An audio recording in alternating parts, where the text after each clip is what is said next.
This title is the Cold War GeoHistory of the. During the second half of the 20th century, the world's two major powers were engaged in a face-off without direct confrontation for almost 45 years. Let's trace back the chain of events that shaped the Cold War. Okay, sige lang tayo.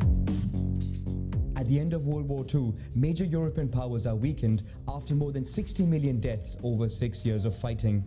Two superpowers remain in the world, the United States of America Soviet Union and the USSR, who fought together as allies to defeat Nazi USSR, I believe. Germany and the Empire of Japan.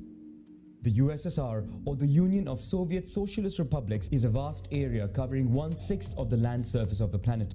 It is a federal state under a communist regime consisting of 15 republics and headed by a single party.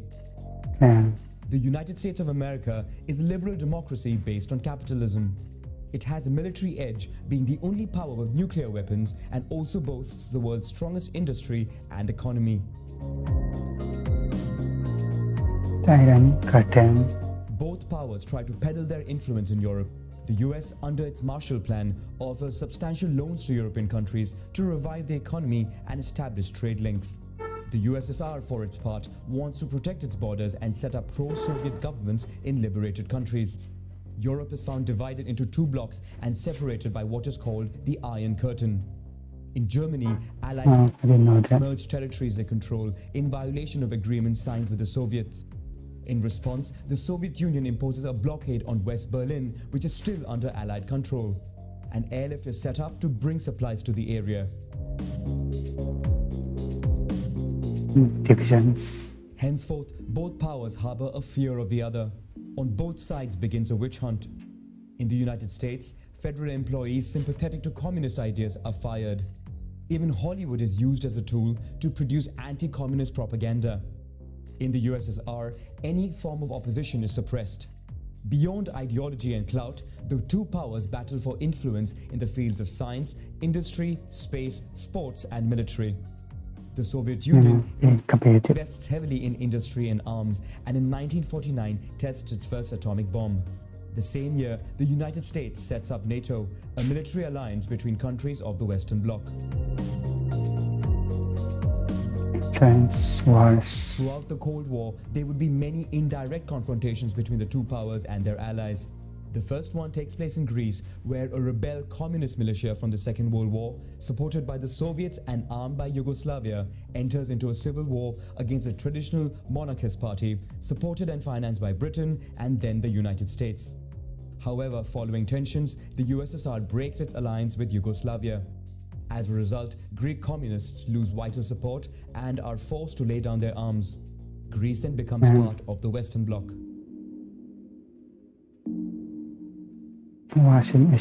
In China, after 3 years of civil war, the communists prevail over the nationalists, who retreat to Taiwan. The USSR wins an important ally in the region that would influence two wars in particular. The first was fighting alongside communist North Korea against South Korea, which was supported by a UN-led international force directed by the United States.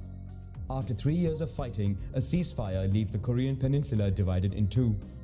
China also intervenes in French Indochina, where it supports a rebel communist militia against France, which, after struggling to regain control of its former colony, is forced to leave the region.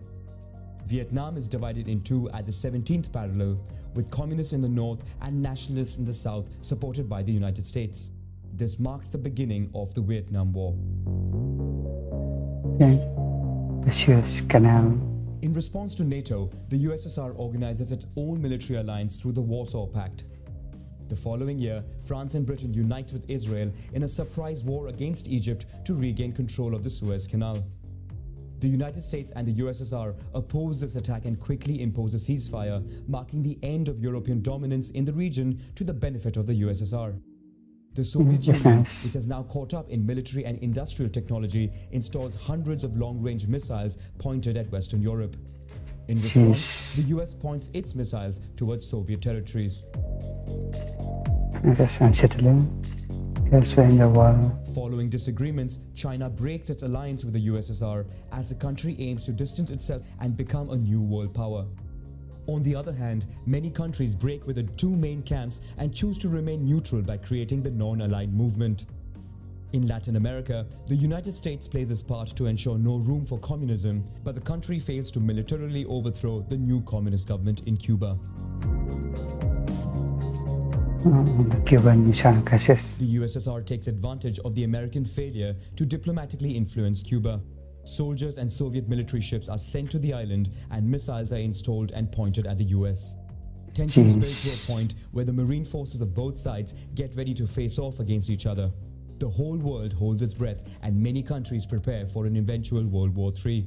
But after negotiations, the USSR agrees to withdraw and remove its military facilities if in return the US promises not to attack Cuba and remove its missiles in Europe. This de-escalates the situation. Vietnam War. In Vietnam, the United States, fearing a communist takeover of the South, organizes a military invasion with more than 500,000 soldiers. This decision antagonizes France, which prefers to find a peaceful solution. France decides to distance itself from the increasingly assertive United States and leaves NATO. In 1975, communists win the war, inflicting a heavy defeat for the United States, whose image is tarnished globally. The USSR took this opportunity to revive its political influence in the world. On the one hand, it supports communist militias in Africa, which takes over power in newly independent countries. On the other hand, the country sends its army to Afghanistan in support of the communist regime fighting the Mujahideen, a group of Islamists supported and funded, among others, by the United States. The USSR also upgrades and replaces its missiles directed towards Europe with more precise ones. This marks the beginning of the Euro missile crisis, which threatens Europe and pushes the United States to install new missiles of its own. This sparks an arms race, with the USSR investing up to 14% of its gross national product on the cause. The Soviet Union begins to run out of money. At the height of the crisis, it tries to implement economic reforms, but to no avail. The two global powers eventually meet to begin disarmament negotiations. The USSR withdraws from Afghanistan and stops funding communist militias in Africa. It attempts to open up to reforms and boost transparency, but it is already too late for the Soviets, who can no longer quell multiple revolts. The Berlin Wall is destroyed and Germany is reunited. In 1991, the USSR implodes and the 15 republics become independent states, marking the end of the Cold War. Thanks. Very well done. It was a very interesting video right there. The video was really informative to listen to. So it is explained in a very meticulous way to glad that World War III didn't happen. If they completely stopped the Cold War, and the video came. Subscribe everyone else in this video. Bye.